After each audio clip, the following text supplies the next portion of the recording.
La connaissance des contraintes liées au milieu aquatique, le strict respect de la réglementation et l'entraînement de l'organisation des moyens d'intervention sont indispensables à la pratique de ce sport classé à haut risque.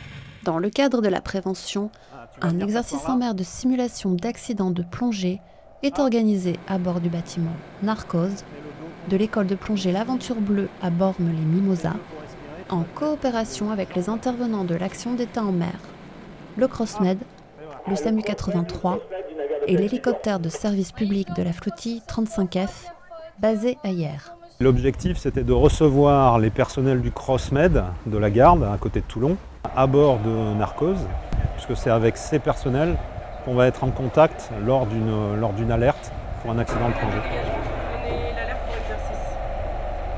Nous avons l'habitude de nous rencontrer, notamment dans le cadre de journées de prévention plongée qu'on organise annuellement en direction des clubs et moniteurs de plongée pour effectivement leur expliquer quelle est la procédure à suivre s'ils ont un accident en termes de premiers soins médicaux, de prise d'alerte vis-à-vis du cross et puis en termes d'élitreuillage, se préparer à cette éventualité.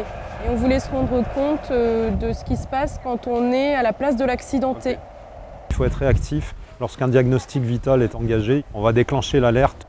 Un CrossMed de Narcose sur 73, vous me recevez, parlez. Cross sur 7-3, fort éclair, bonjour monsieur. J'ai un accident de plongée à bord, je suis un navire support de plongée de Bormes-les-Mimosas. Monsieur Vientry, quel est le nom, prénom et âge de la personne? C'est le CrossMed sur place à la garde qui déroule sa checklist, une fiche de prise d'alerte. On pose un certain nombre de questions au support plongée qui nous alerte, questions relatives aux paramètres de plongée et des questions relatives aux symptômes médicaux. Ouais, je vous transmets les paramètres de plongée. Donc il s'agit d'une plongée à l'air, profondeur 30 mètres. On peut être amené à participer à une conférence à 3 avec le médecin du SAMU 83 et très rapidement des crachats sanglants à qui on va donner le premier bilan qu'on a pu constater sur la victime et qui va ensuite décider en collaboration avec le CROSS du vecteur d'évacuation.